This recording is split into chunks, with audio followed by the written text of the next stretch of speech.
অবৈধ কয়লা খননত জড়িত ৫জনক আটক। মাৰ্ঘেৰিটা সমজিলাৰ অন্তৰ্গত বিভিন্ন এলেকাত অবৈধ চোৰাং কয়লা বেহা চলি আছে। লেখাপানী আঞ্চলিক বন বিষয়া কাৰ্যালয়ৰ পৰা যোৱা টহলদাৰী দলে অবৈধ কয়লা খননত জড়িত ৫জন যুৱকক টিপঙত আটক কৰে। টিপং সংৰক্ষিত বনাঞ্চলত অবৈধ কয়লা খননত জড়িত আছিল যুৱককেইজন। আটকাধীন যুৱককেইজনৰ ঘৰ মেঘালয় ৰাজ্যত। আটকাধীন যুৱককেইজনৰ নাম এন চাংমা, অজয় এম চাংমা, ডনেন চাংমা, ইষ্টিক মুমিম, জান মাৰাক। একাংশ লোকে এনেদৰে ৰাজ্যৰ বিভিন্ন প্ৰান্তৰ লগতে চুবুৰীয়া ৰাজ্য মেঘালয়ৰ পৰাও অবৈধ কয়লা খনন কাৰ্যত নিয়োগ কৰিবলৈ লোক আনি থকাৰ অভিযোগ উত্থাপিত হৈ আহিছে। এই লোকসকলে ৰেড হোল মাইনিং কৰি অবৈধভাৱে কয়লা খান্দি সৰবৰাহ কৰা অৱস্থাত বনকৰ্মী দলে আটক কৰি বন বিষয়া কাৰ্যালয়লৈ লৈ আনে। আটকাধীন যুৱককেইজন কয়লা ব্যৱসায়ী ৰাণা আৰু জিতুৰ হৈ কাম কৰিছিল বুলি জানিবলৈ দিয়ে। উল্লেখযোগ্য যে চোৰাং কয়লাৰ ৰমৰমীয়া বেহা চলি থকাৰ অভিযোগ উত্থাপিত হৈ আহিছে।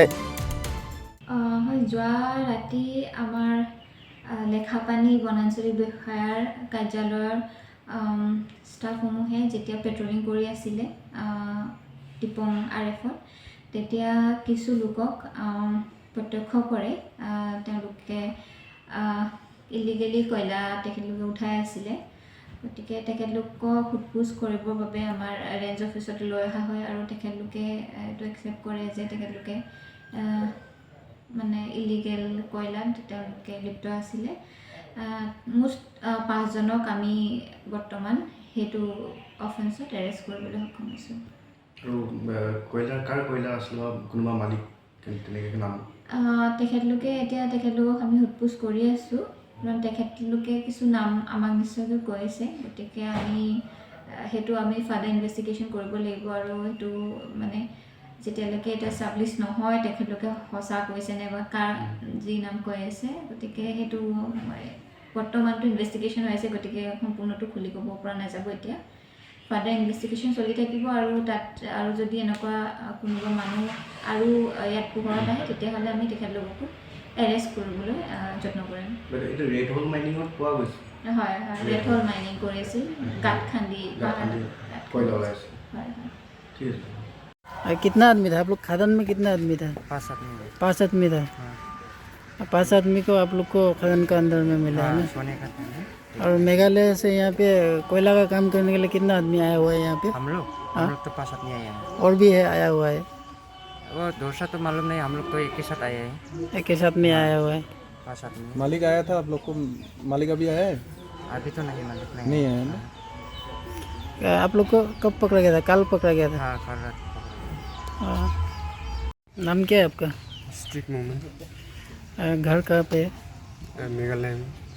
आप लोग यहाँ पे क्या काम कर रहा था? कोयला कोयला खदान में काम कर रहा था। किसका अंडर में आप लोग काम कर रहा था? मालिक का नाम क्या है? राना चिट्टे। राणा जीतू। राणा जीतू एक ही आदमी है ना? राना जी तो दोनों पार्टनर है ना। राणा और जीतू दोनों अलग अलग है? एक ही पार्टनर है वो। हाँ हाँ वही बोल रहे हैं, इंसान दो है। आप लोग के साथ में और आदमी था क्या? नहीं, कितना था आप लोग? टोटल कितना आदमी? मेघालय से कितना आदमी आए आप लोग? ये 5 आदमी आए हैं। आप लोग 5 ही आदमी आए पार्टनर हैं।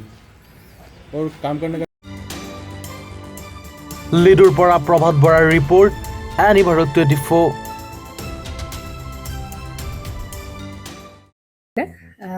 জুবিন গাৰ্গৰ গীতসমূহৰ ওপৰত আধাৰিত গানে কি আনে নামৰ এটা সুন্দৰ অনুষ্ঠান আপোনালোকৰ ওচৰলৈ আহি আছে অতি শীঘ্ৰে।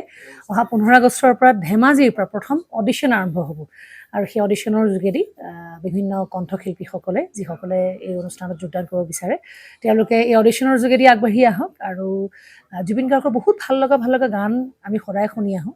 আৰু আপোনালোকৰ যদি ভাল লগা গান থাকে জুবিন গাৰ্গৰ আপোনালোকে গাই ভাল পায় তেন্তে অডিশ্যনত যোগদান কৰক। মোৰ ফালৰ পৰা আন্তৰিক শুভকামনা থাকিল এই সম্পূৰ্ণ অনুষ্ঠানটোলৈ। ধন্যবাদ।